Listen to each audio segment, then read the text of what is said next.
창조하시리라 라고 해요. 태초에 하나님께서 천지를 창조하셨다라는 거죠. 근데 칼 바르크라는 그런 신학자는 이렇게 그것을 해석했습니다. 태초를 단순한 시간의 시작이 아니라 하나님께서 말씀으로 행동하기 시작하는 순간, 하나님께서 이렇게 말씀으로 일하기 시작하는 순간 행동하신 그 순간다라고 칼 바르크는 그렇게 이야기했어요. 그래서 다시 말하면 창조는 단순한 말이 아니라 하나님의 실제적 행위가 있다라는 거예요. 행위. 하나님께서 일하심이 있다라는 거예요. 그래서 말씀 자체가 하나의 사건이다라고 그렇게 칼 바르크는 이야기했어요. 그래서 그를 언어행위 이론에다가 적용하면은 언어행위 이론이 뭐냐면 어떤 말은 정보를 전달하는 데 그치지 않고 그 말 자체가 행위를 만들어낸다는 행위를 어떤 행동을 만들어낸다라고 그렇게 이야기합니다. 그러니까 하나님의 말씀은 곧 하나님의 행위다라고 그렇게 정의를 했어요. 하나님의 말씀은 하나님의 행위다라는 거죠. 그래서 여러분 하나님 중요한 것은 여러분 태초에 선포된 그 말씀이 과거의 사건으로 소멸되지 않는다는 거예요. 하나님의 창조의 말씀은 역사 속에서 묻혀버리는 그런 음성이 아니라 지금 또 살아 움직이고 우리의 삶에 영향을 끼치는 현재적 말씀이에요. 현재적. 지금 또 하나님의 그 말씀이 태초에 천지를 창조하셨던 그 말씀이 없어지는 것이 아니라 지금 우리의 삶에도 우리에게도 동일하게 창조의 역사, 하나님의 행동하시는 그것을 우리의 삶에서 동일하게 지금 이렇게 나타나고 있다라고 그렇게 이야기합니다. 그래서 창세기에서 천지 창조하신 그 동일한 말씀이 오늘 우리 가운데서도 어떻게 해요? 역사한다라고 역사한다. 하나님은 여전히 말씀으로 일하시고 그 말씀은 지금도 사람을 살리고 우리의 상황을 변화시키고 새로운 창조의 일을 어떻게 해요? 이루어 나가신다라는 거예요. 그럼 이것을 우리가 믿어야 돼요. 우리가 이것을 믿지 않으면 이 성경은 옛날의 역사책밖에 안 되는 거예요. 하나님의 말씀은 지금도 우리 가운데 일하시고 행동하신다는 거예요. 여러분 하나님의 말씀뿐만 아니라 인간의 말도 여러분 얼마나 힘이 있습니까? 인간의 말도 여러분 힘이 있어요. 생명이 있잖아요. 나는 당신과 결혼할 것을 서약합니다 라고 할 때 예라고 이야기를 하면요, 예라고 이야기를 내뱉은 순간부터 그의 삶은 완전히 새로운 삶으로 바뀌잖아요. 이제는 그동안은 남자와 여자가 남이었는데 예라고 선포하는 순간 이제는 남이 아니고 뭐가 되죠? 하나가 되죠. 남편과 아내로의 신분을 바뀌는 거예요. 그리고 그 예라고 약속하는 순간 그 약속에 우리가 어떻게 책임을 지잖아요. 책임을. 인간의 말도 그렇게 해요. 이 배를 새 엘림호라고 명명합니다라고 하는 순간 하나의 큰 구조물, 하나의 그 철로 만든 구조물이었을 그 배가 이제 어떻게 해요? 이름이 생기는 거예요. 이름이 생기고 그 이름을 가지고 전 세계를 항해를 하는 거예요. 항해를. 예전에는 그냥 하나의 부두에 있는 그냥 구조물이었는데 이름이 주어지는 순간 그 배는 구조물이 아니라 전 세계를 움직이는, 세계를 돌아다닐 수 있는 배로 바뀌는 거예요. 내가 너를 용서한다. 이 말 한마디가요, 그 사람을 감옥에서 나오게 만들어요. 그 사람의 신분을 바꾸잖아요. 죄인에서 죄인이 아닌 사람으로 바뀌잖아요. 용서한다는 하는 순간 그의 인생이 새로운 인생의 출발점이 되는 거예요. 우리 아니 여러분, 그래서 이처럼 여러분 인간의 말조차도 선포되는 순간 이것은 단순한 소리가 아니고 현실을 만들어내며 살아있는 말이 되는데 그 말이 사건이 되고 우리 삶을 변화시키잖아요. 우리 인간의 말도. 여러분 하물며 인간의 말도 이런 힘이 있고 이런 실행력이 있는데 하물며 천지를 창조하신 하나님의 말씀은 여러분 어떨까요? 여러분 하나님 말씀은 그냥 정보가 아니라 창조하는 능력이에요. 말씀이잖아요. 그래서 여러분 태초에 선포된 그 말씀은 사라지는 과거의 음성이 아니라 지금 또 살아 역사하시고 온 세상을 붙들고 움직이는 생명의 말씀이 되는 거예요. 생명의 말씀이. 그래서 여러분 하나님은 오늘 또 말씀하시고요. 말씀으로 일하시고 그 말씀은 여전히 사람을 살리고 우리의 상황을 변화시키고 새로운 창조를 여러분 이루어가는 거예요. 이루어가는 거예요. 우리는 여기서 아멘을 해야 돼요. 요한복음 1장 2절에서 4절에 봐보면요. 태초에 말씀이 계시니라. 이 말씀이 하나님과 함께 계셨으니 이 말씀은 곧 하나님이시라. 그가 태초에 하나님과 함께 계셨고 만물이 그로 말미암아 지은 바 되었으니 지은 것이 하나도 그가 없이 된 것이 없느니라. 그 안에 생명이 있으니 이 생명은 사람들의 빛이다 라고 이야기합니다. 여기서 여러분 요한은 분명하게 말씀해 이야기해요. 말씀은 단순한 언어가 아니라 인격체라는 거예요. 창조의 주체라는 거예요. 말씀은 생명 자체다라고 우리에게 이야기하고 있는 거예요. 여러분 다시 말해서 말씀 안에 생명이 있다라는 거예요. 여러분. 그 말씀이 곧 누구라고요? 하나님이시다라고 우리에게 분명하게 말씀을 하고 있는 거예요. 여러분 그래서 하나님의 말씀이 기록된 이 성경이 우리에게 더욱더 특별한 책이에요. 특별한 책.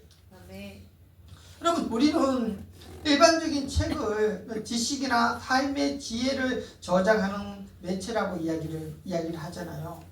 저기 해인사에 가면은 팔만대장경이 있잖아요. 팔만대장경 엄청난 양의 목판이거든요. 책을 찍어내기 위한 목판이란 말이에요. 우리가 근데 팔만대장경을 봐보면 그 글을 통해서 뭐 조상들의 지혜와 그때의 신앙을 떠올리잖아요. 하지만 그 자체가 우리를 변화시킨다. 그 팔만대장경에 기록된 그 글이 우리에게 생명을 준다. 그 글은 우리를 변화시켜 준다라고 그렇게 말하지를 않아요. 그러니까 책인 거예요, 책. 그냥 옛날에 그런 정보들을 기록해 놓은 책일 뿐인 거예요, 여러분. 그러나 성경은 완전히 다르죠. 성경은 우리가 살아있는 말씀이 기록되어 있는 책이다라고 우리가 고백하는 거예요. 이거 굉장한 차이가 있는 거예요. 여러분. 그냥 기록된 책이 아니라 성경을 통해서 우리가 항상 살아있는 책이다. 살아있는 하나님의 말씀이 기록되어 있는 책이다라고 그렇게 계속 고백을 하는 거예요. 그래서 일반 책들은 사람의 경험이 기록된 책이지만 성경은요 살아계신 하나님의 말씀하신 통로고 하나님의 말씀이 기록된 책이란 말이에요. 그래서 성경을 통해서 우리는 지금 또 우리에게 직접 말씀하시는 현재형의 하나님의 음성을 듣는 거예요. 옛날 하나님의 음성을 듣는 것이 아니라 지금 이 자리에서 우리에게 말씀하시는 그 하나님의 음성을 어떻게 해요? 지금 우리가 듣고 있는 거예요. 영화 신의 악단을 봐보면요. 북한 봐보면 북한 간부들이 성경책을 읽어요. 성경책을 읽으면서 그들의 사상, 그들의 신념이 무너지기 시작해요. 말씀이 그들을 변화시켜 버리더라고요. 말씀이 그들을 그의 사상과 신념을 능가해 버리는 거예요. 하니까는 그들이 말씀 앞에서 눈물을 흘리고 회개하고 하나님께 돌아오는 그런 역사가 거기서 일어나더라는 거예요. 그래서 여러분 디모데후서 3장 16절에 뭐라고 기록하냐면 모든 성경은 하나님의 감동, 하나님의 영으로 기록된 것이다. 그렇기 때문에 이 성경의 말씀을 통해서 교훈과 책망과 바르게 함과 의로 교육하기에 유익하다라고 이야기합니다. 그래서 여러분 우리가 성경을 읽을 때 하나님을 만나게 되는 거예요. 성경을 읽을 때 우리의 마음이 찔리고 하나님의 말씀을 읽을 때 나의 방향이 바뀌고 말씀을 읽을 때 나에게 무엇이요? 생명이 공급되는 거예요. 생명이. 히브리서 4장 12절에는 하나님의 말씀은 살아있고 활력이 있대요. 운동한대요. 운동하고. 좌우에 날선 어떤 검보라도 예리해서 우리의 혼과 영과 간절과 골수를 찔러 쪼개기까지 하며 우리의 마음과 생각과 뜻을 판단한다라고 이야기해요. 판단한다고. 그러니까 하나님의 말씀은 살아있는 말씀이고 하나님의 말씀은 지금도 우리에게 영향을 끼치는 말씀이란 말이에요. 그 말씀의 근원이신 하나님이 지금 또 살아서 역사하신다고 그렇게 고백하는 거예요. 그래서 여러분 하나님의 말씀이 선포되는 예배 가운데 살아있는 그 말씀이 우리와 함께하는 거예요. 함께하는 거예요. 우리와 함께하는 거예요. 여러분. 하나님의 말씀은 생명을 창조하는 그런 능력이 있죠. 여러분 요한복음 6장 63절을 봐보면 살리는 것은 영이니 육은 무익하니라. 내가 너희에게 이른 말은 영이요 생명이다 라고 이야기합니다. 여러분 살리는 것이 영이에요. 영이. 예수님께서 우리에게 하셨던 그 말씀이 영이고 생명이라는 생명. 그래서 여러분 하나님의 말씀을 듣는 것이 우리가 생명으로 나아가는 길이 되는 거예요. 길이 되는 거예요. 예수님의 말씀이 우리를 생명으로 인도한단 말이에요. 베드로전서 1장 23절을 봐보면요. 너희가 썩어질 것을 썩어질 씨로 된 것이 아니요 썩지 아니할 씨로 된 것이니 살아있고 항상 있는 하나님의 말씀으로 되었느니라 해요. 하나님 말씀이 뭐라고요? 살아있다라는 거예요. 그리고 항상 있는 말씀이래요. 그 항상 있는 그 하나님의 말씀으로 우리가 거듭났다라는 거예요. 새로운 생명이 되었다는 거예요, 여러분. 그래서 말씀은 단순한 교훈이 아니라 영적 생명을 탄생시키는 능력이에요. 영적 생명을 탄생시키는 능력이란 말이에요. 항상 있는 하나님의 말씀, 그 하나님의 말씀이 살아있다라고 그렇게 이야기를 합니다. 이사야서 55장 10절에서 11절에 봐보면요. 내 입에서 나가는 말도 헛되이 내게로 돌아오지 아니하고 나의 기뻐하는 뜻을 이루며 내게 보낸 입이 형통함이니라 라고 이야기하죠. 하나님의 입에서 나가는 말이 헛된 말이 하나도 없다라는 거예요. 하나님의 입에서 나가는 말은 분명히 열매를 맺는다라고 이야기합니다. 하나님의 말씀은 분명한 목적을 이루고 돌아온다라고 그렇게 이야기하는 거예요. 내 입에서 나가는 말은 하나도 헛된 말이 없다라고 하나님께서 그렇게 기록을 하고 그렇게 말씀하고 있다는 거예요. 하나님의 말씀은 땅에 떨어지는 법이 없어요. 하나님의 말씀은 죽은 말씀이 아니고 살아있는 말씀이기 때문에 그 속에서 뭐라고요? 형통함이 있는 거예요. 형통함이. 시편 33장 6절에서 9절에 봐보면요. 여호와의 말씀으로 하늘이 지음이 되었으니 여호와께서 말씀으로 뭐라고요? 하늘을 지으셨대요. 9절에 보면 그가 말씀하심에 어떻게 해요? 이루어졌다라고 이야기해요. 현실에서는 아주 이루어졌다는 거예요. 하나님께서 말씀하시면 천지가 말씀으로 천지를 창조하신 그것이 분명히 이루어진다라는 거예요. 빛이 있어라라고 하면 빛이 있었고 궁창이 있어라고 하면 궁창이 생겼고 해와 별을 만드시고 땅과 물고기와 사람을 만드신 거예요. 뭐라고요? 말씀으로. 하나님께서 말씀하시면 분명히 이루어지는 거예요. 여러분. 이루어지는 거예요. 예레미야 23장 29절 우리 함께 봅니다. 시작. 여호와의 말씀이 불같지 아니하냐 바위를 부수는 방망이 같지 아니하냐라고 해요. 여호와의 말씀이 불같은 말씀이래요. 불같은 말씀이고 바위를 부술 수 있는 그런 방망이 같은 그런 말씀이래요. 여호와의 말씀이 능력이 있대요. 여호와의 말씀이 힘이 있대요.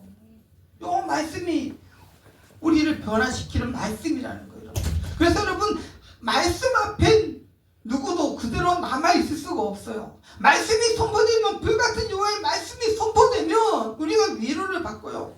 불같은 말씀이 선포되면 우리가 회개하는 역사가 일어나고요. 불같은 말씀이 선포되면 우리의 삶이 바뀌어요. 우리 인생이 바뀌어요. 여러분. 왜요? 여호와의 말씀 그런 능력이 있기 때문에.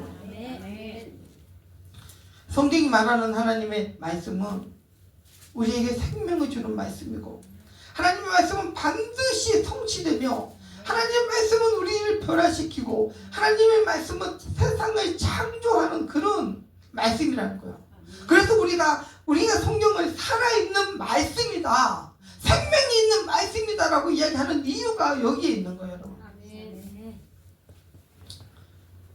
성경은 단지 말씀이 살아있다라고 선언하는 데 멈추지 않고요, 살아있는 그 말씀이 선포될 때 실제로 일어나는 일들에 대해서 우리에게 분명하게 말씀을 합니다.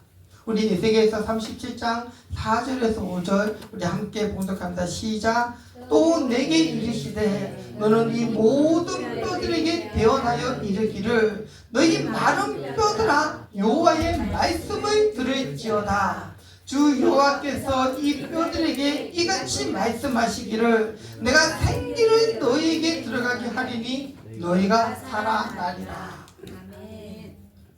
말씀이 선포되는 순간 말라 죽어빠졌던 그 뼈들에게, 소망이 없는 그 뼈들에게, 생명이 없는 그 뼈들에게 생기가 들어가는 거예요. 생기가 들어가니까 그 뼈들이 어떻게 해요? 살아나는 역사가 여러분 있는 거예요. 있는 거. 여러분, 우리가 여기서 중요한 것은요, 말씀이 말씀이 그 생명을 설명하지 않고 그냥 말씀이 그냥 선포되는 거예요, 여러분. 우리가 하나님의 말씀을 머리로 이해를 해서 내가 이해한 만큼 하나님의 말씀을 알 거야 라고 하는 것은 인간적인 생각이요. 성경은 그렇게 말한 적이 없어요. 그냥 하나님의 말씀이 선포되면은 그 말씀이 나를 그냥 변화시키는 거예요, 여러분. 생기가 들어가라 하면 그 속에서 죽은 자에게 생기가 들어가고 하나님의 영이 들어가니까 그 뼈들이 다시 어떻게 해요? 살아나는 거예요. 예수님도 요한복음 5장 25절에 이야기하죠. 죽은 자들이 하나님의 아들의 음성을 들을 때가 오나니 듣는 자는 어떻게 해요? 살아나리라는 거예요. 여러분, 우리는 죄로 말미암아 죽은 자들이에요. 우리는 소망이 없는 자들이에요. 그런데 여호와 예수 그리스도의 그 말씀을 듣는 자, 하나님의 아들의 말씀을 듣는 자는 어떻게 해요?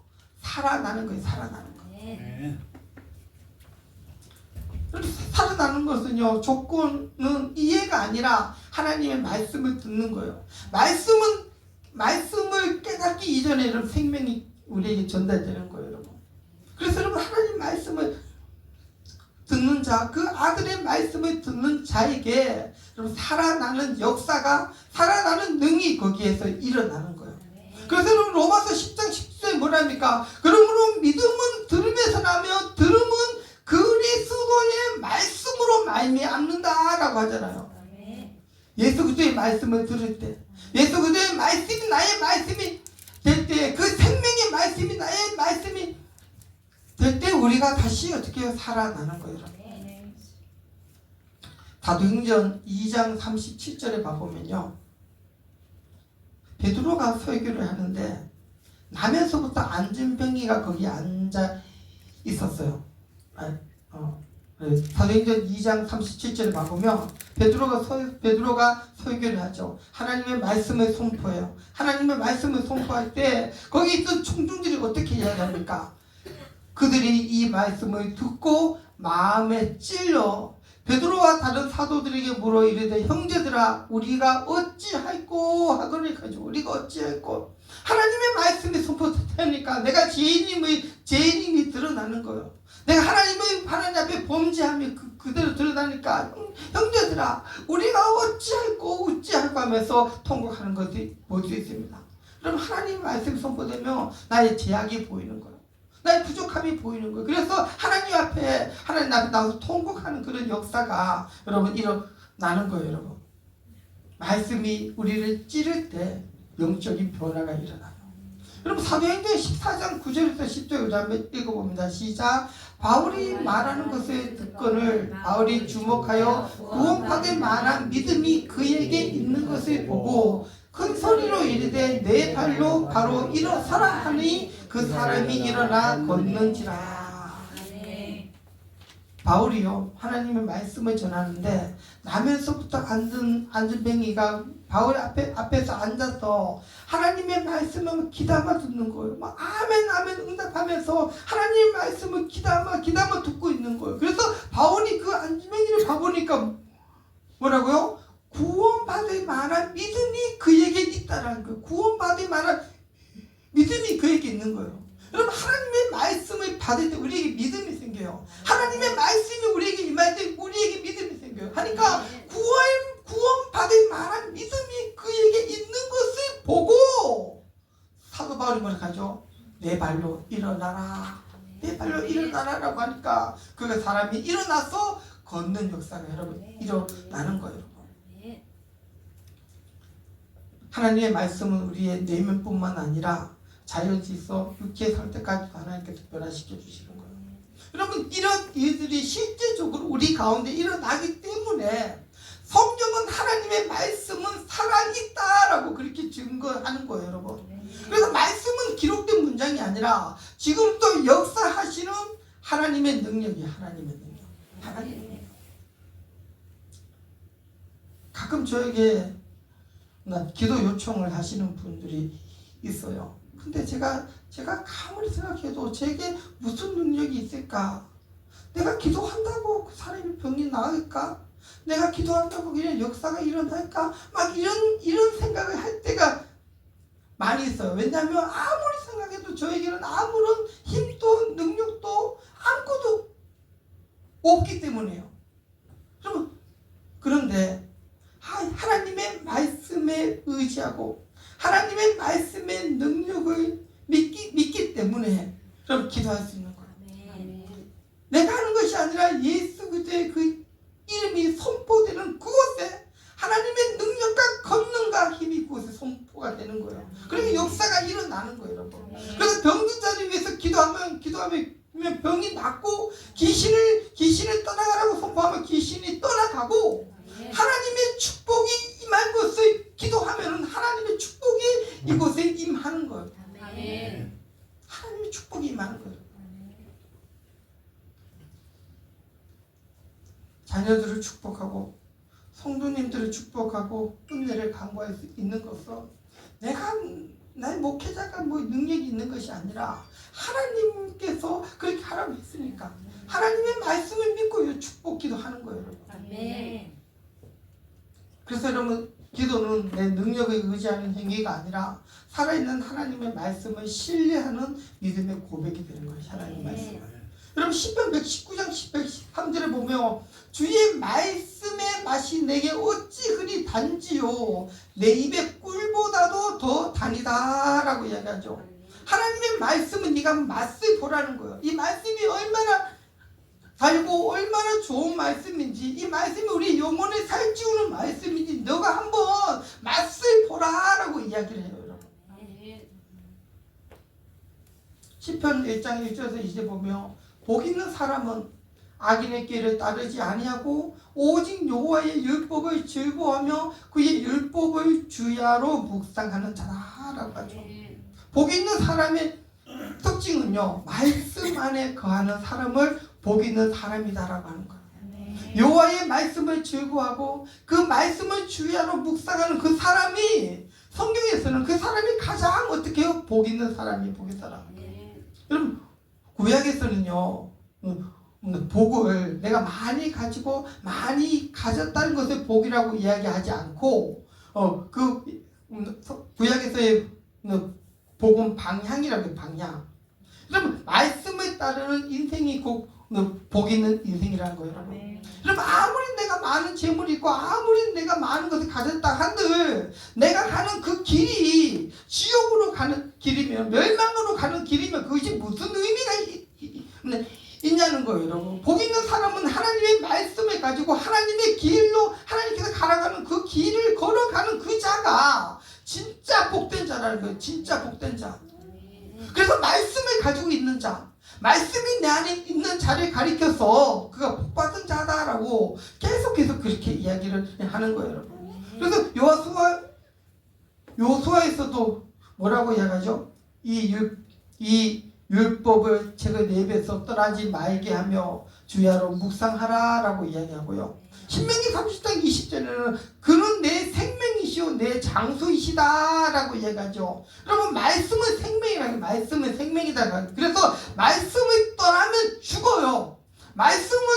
그래서 우리가 말씀을 붙잡고 우리가 살아가야 되는 거예요. 여러분 하나님의 말씀에서 떠나면 우리는 죽은 자예요. 소망이 없는 자예요. 희망이 없는 자예요. 그래서 하나님의 말씀을 붙들고 살아가는 자에게 희망이 있고 소망이 있고 여러분 구원이 있는 거예요. 여러분. 시편 119장 뭐라는 거예요? 주의 말씀은 내 발의 등이요 내 길의 빛이다 하잖아요. 말씀이 나의 앞길을 보여주는 거예요. 말씀이 우리를 인도하는 말씀이다라고 그렇게 이야기를 하는 거예요. 그럼 히브리서 4장 12절의 말씀처럼 하나님의 말씀은 살아있고 활력이 있으며 좌우에 날선 어떤 검보다도 예리함을 우리는 믿어야 돼요. 지금 이 순간 선포되는 이 말씀은 죽은 글씨가 아니라 살아 움직이는 하나님의 능력이심을 우리가 믿어야 된단 말이에요. 고백해야 한단 말이에요. 그래서 우리는 믿음으로 이렇게 선언하는 거예요. 말씀은 살아서 생명력이 있습니다. 말씀은 지금도 우리 가운데서 역사하십니다. 말씀은 지금 이 예배의 자리에서 일하고 있습니다. 여러분 우리가 이렇게 고백할 수 있어야 되는 거예요. 예수 그리스도의 이름으로 선포합니다. 병든 자는 치료함을 입을지어다. 연약한 육체는 회복될지어다. 고통받는 몸은 하나님의 생명이 흐를지어다. 모든 질병은 떠나갈지어다. 모든 통증은 사라질지어다. 모든 약함은 강함으로 바뀔지어다. 예수 그리스도의 이름으로 선포합니다. 모든 어두움의 영은 떠나갈지어다. 악한 영들은 예수님 이름 앞에 굴복할지어다. 묶임이 끊어지고 눌림이 풀어지며 억압은 무너질지어다. 빛이신 예수님이 임하시는 곳마다 어두움은 물러갈지어다. 우리는 믿음으로 고백합니다. 말씀에는 능력이 있습니다. 말씀에는 치료가 있습니다. 말씀에는 회복이 있습니다. 말씀에는 새 창조의 능력이 있습니다. 말씀이 선포되는 곳에 생명이 흐르고 말씀이 들려지는 곳에 소망이 살아나며 말씀이 임하는 곳에 하나님의 나라가 임합니다. 오늘 이 자리에서 상처받은 마음은 치료될지어다. 절망하는 영혼은 소망을 얻을지어다. 방황하는 인생은 방향을 찾을지어다. 막힌 길은 열릴지어다. 닫힌 문은 열릴지어다. 살아계신 하나님의 말씀이 지금 이 자리에 예배 드리는 모든 성도님들과 우리 교회 위에 충만할지어다. 예수님 이름으로 우리가 선포를 하는 거예요. 왜요? 이 말씀이 어떤 말씀이기 때문에 살아있는 하나님의 말씀이기 때문에 하나님의 말씀을 믿고 우리가 예수 그리스도의 이름으로 우리가 선포하는 거예요. 여러분 하나님의 말씀은 과거에 기록된 말씀이 아니에요. 오늘 이 예배 가운데 말씀은 살아서 움직이고 있어요. 말씀은 우리의 마음을 찌르고 숨겨진 생각을 드러내며 죽은 영을 살리고 새 생명의 길을 열어 가시는 겁니다. 여러분 히브리서의 기자의 고백처럼 하나님의 말씀은 살아있고 활력이 있습니다. 오늘 이 말씀이 우리 안에서 다시 살아 움직이게 하여 주실 것입니다. 굳은 마음을 깨뜨리고 지친 영혼을 살리고 닫힌 인생의 문을 여는 능력이 될 것입니다. 살아계신 하나님의 말씀이 지금 이 자리에서 우리 모두에게 역사하실 것입니다. 우리가 이 말씀을 믿고 정말 살아계신 그 생명의 말씀을 믿고 우리가 하나님 앞에 감사하는 저와 여러분들이 되었으면 좋겠습니다. 우리 함께 기도하시겠습니다. 하나님 감사합니다. 하나님의 말씀이 살아있음을 고백했습니다. 하나님 말씀이 지금 이 자리에 우리와 함께함을 고백했습니다. 아버지 하나님 우리가 생명의 말씀을 붙잡고 생명 안에서